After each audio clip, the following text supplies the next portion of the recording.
article for us recently, Scott, about valuable coins in our pocket.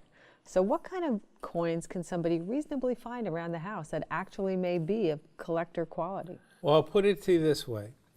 If we turn back the hands of time to the year 1964, and we had an average family in America just pulling willy-nilly coins out of their pocket change, dimes, quarters, half dollars, dollars, all of those coins I just mentioned.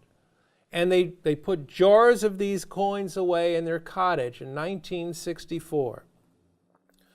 If we now return to the current year and look at that cottage as a time capsule, every single one of those coins that we discussed, every single one of those quarters, every single one of those dimes, every half dollar, every dollar, every one of those coins from 1964 is going to be worth something today. Wow, so if you find any 1964 coins. Well, no, just the dimes and the quarters and the half dollars and the dollars. No nickels, 1964 and before. Right. Well, some of the nickels and cents do have value, but I gave you the coins where 100% of the time, there are no exceptions, those coins are going to have a premium value. Wow. So we can start with that, we can build on that, and then we can start building in exceptions.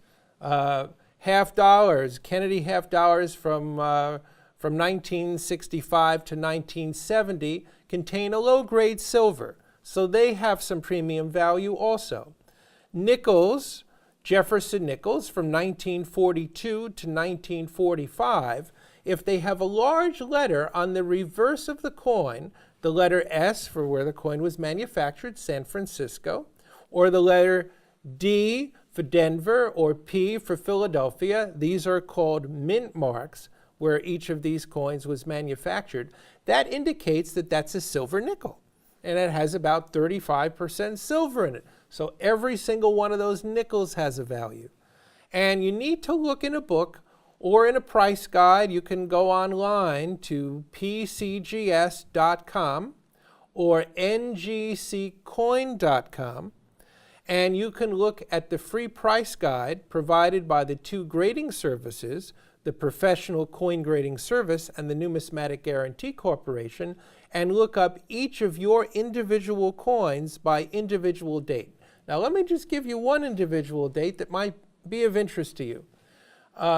Lincoln cents from 1909 with the S letter for San Francisco where the coin was minted, and the designer's initials, Victor David Brenner, on the reverse. The coin is referred to as the 1909 S VDB Lincoln cent.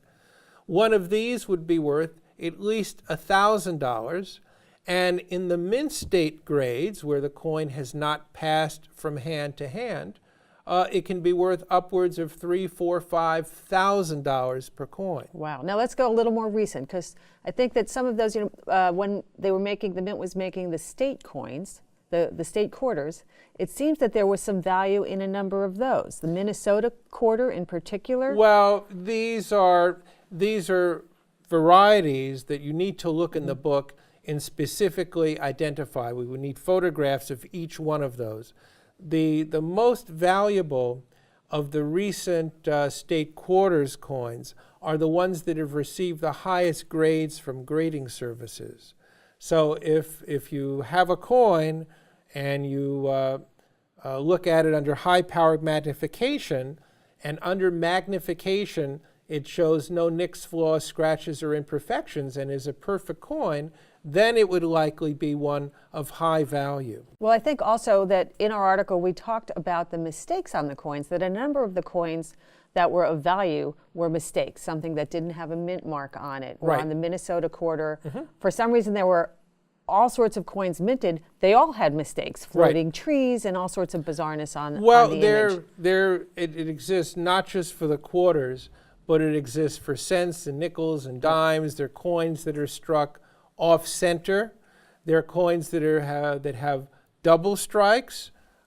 Just the other day, I did an appraisal for someone who had an assemblage that was collected by working for the New York City Transit Authority.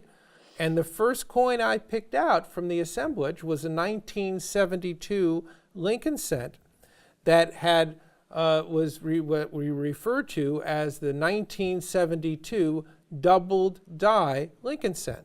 So you can see obvious doubling on the year 1972, as well as the wording on the front or obverse of the coin.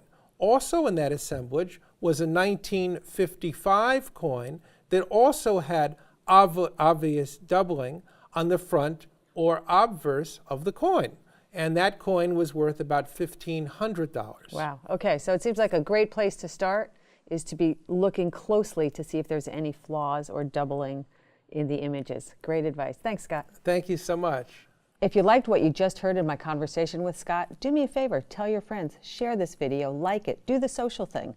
There's more of it at bottomlineinc.com. You can follow Scott's blog, and there are more videos. Thanks so much.